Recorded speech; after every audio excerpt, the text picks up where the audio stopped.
అందరికీ నమస్తే అండి. ఇప్పుడు మన వీడియో ఏమంటే ఈ మధ్య కాలంలో మేము ట్రిప్ వెళ్ళాము కోట్లింగాల్ కేజీఎఫ్ దగ్గర కోట్లింగాల్కి అన్నింటిగా వీడియోల ద్వారా మీ ముందుకు తీసుకొచ్చాను. అందులో భాగంగానే ఈ వీడియో కూడా. కాకపోతే ఇది వేరే చోటు, గుడి కాదు, వేరే చోటుకి వెళ్ళాము. అది ఎక్కడికంటే మా అక్క వాళ్ళ ఊరికి అనమాట. కోట్లింగాల్ దగ్గర పిచ్చిపల్లి అనే ఒక గ్రామం ఉంటుంది. అక్కడ మా అక్క వాళ్ళు ఉంటారు. అక్కడికి వెళ్ళాము. వాళ్ళు కొత్తగా ఆశ్రమం కూడా ఓపెన్ చేశారు మా అక్క వాళ్ళు. ఆ ఓపెనింగ్కి మమ్మల్ని ఇన్వైట్ చేశారు.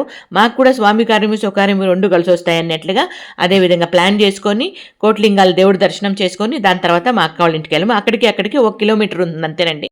కాబట్టి ఈ విధంగా ప్లాన్ చేసుకున్నాం. స్వామి కార్యము స్వకార్యము రెండు కలిసి వస్తాయి అన్నట్లుగా. ఇంక ఇక్కడైతే మా అక్క వాళ్ళ ఆశ్రమానికి మన వాళ్ళందరూ కూడా ఎంటర్ అవుతున్నారు. చిన్న ఆశ్రమం మొదలు పెట్టారండి. 13 పడకలతో మొదలు పెట్టారు.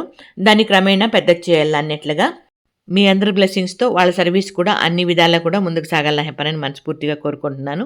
కానీ ఇంకా అన్ని పడకలు ఫుల్ కాలేదండి. 2 అయితే జాయిన్ అయ్యారు. కాకపోతే ఏమంటే అదే పూర్తిగా నిరాధారణ గురైండే వాళ్ళకి అవకాశం కలిగజేయాలన్నట్లుగా. అది ఎలాంటి వాళ్ళకంటే బ్రహ్మచారులుగా వృద్ధులైండే వాళ్ళకి, అదేవిధంగా పిల్లలు లేని తల్లిదండ్రులకి, అదేవిధంగా ఆడపిల్లల తల్లిదండ్రులకి. మగపిల్లలు ఉంటే వాళ్ళు ఎందుకు తల్లిదండ్రులు చూడలేదు అన్నట్లుగా విషయాలు తెలియజేసి, అంటే ఆర్థికంగా ఇబ్బందా లేకపోతే హెల్త్ పరంగా ఇబ్బందా అన్నట్లుగా యూట్యూబ్కి తెలియజేసి దాని తర్వాత అయితే జాయిన్ కావాలని అనుకుంటాము. ఇందులో న్యాయం ఉందనే నేను అనుకుంటాను. ఎందుకంటే సహజంగా అందరూ అనుకునేదంటే మానవ సహజం ఏ రకంగా ఉంటుందంటే మగబిడ్డ పుట్టినప్పుడు వారసుడు పుట్టా అన్నట్లుగా సంకలెగరేసుకొని పండగ చేసుకుంటారు. అదే ఆడపిల్ల పుడితే మాకు మైనస్ అన్నట్లుగా తెగ బాధపడిపోతారు. అంటే ఒక 75% ఆ రకంగానే ఉండారండి. ఇప్పుడు కూడా ఒక 25% అలాంటి పిచ్చోళ్ళు ఉంటారు, ఆడపిల్లలంటే ఇష్టపడేవాళ్ళు. ఇంటికి మహాలక్ష్మి పుట్టిందని అనుకుంటారు చాలామంది, అంటే ఆ 25%.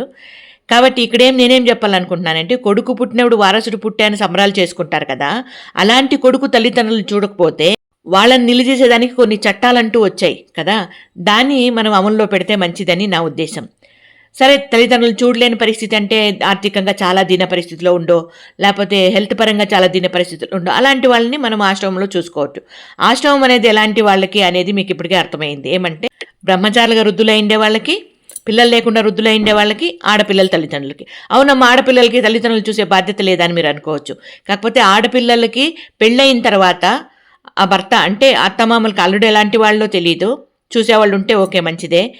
అదే వియ్యంకులు ఎలాంటి వాళ్ళో తెలియదు, వాళ్ళు చూసే ఓపిక ఉంటే చూసే మంచోళ్ళు అయితే ఓకే పర్వాలేదు. ఇవేవి కానప్పుడు కొంచెం కష్టమే కదండి. మీరు ఆలోచన చేయండి, నా మాటలో అర్థం ఖచ్చితంగా ఉంటుంది. కొంతమంది అల్లుళ్ళు వియ్యంకులు మంచోళ్లే ఉంటారు. కాకపోతే ఈ అత్తమామలకి వాళ్ళ ఇంటికి వెళ్ళి వాళ్ళ పెట్టిన భోజనం తిని వాళ్ళతో ఉండాలంటే నామోషిగా ఫీల్ అవుతారు. కాబట్టి అలాంటి వాళ్ళు వెళ్ళరనమాట. ఈ రకంగా ఆడపిల్లల తల్లిదండ్రులకి ఎన్నో బాధలు ఉన్నాయి. అది అనుభవించే వాళ్ళకి తెలుస్తుందండి. ఇది ఇప్పుడు మన చిన్న వీడియో. నచ్చితే లైక్ చేయండి. ఓకేనా? Thank you so much.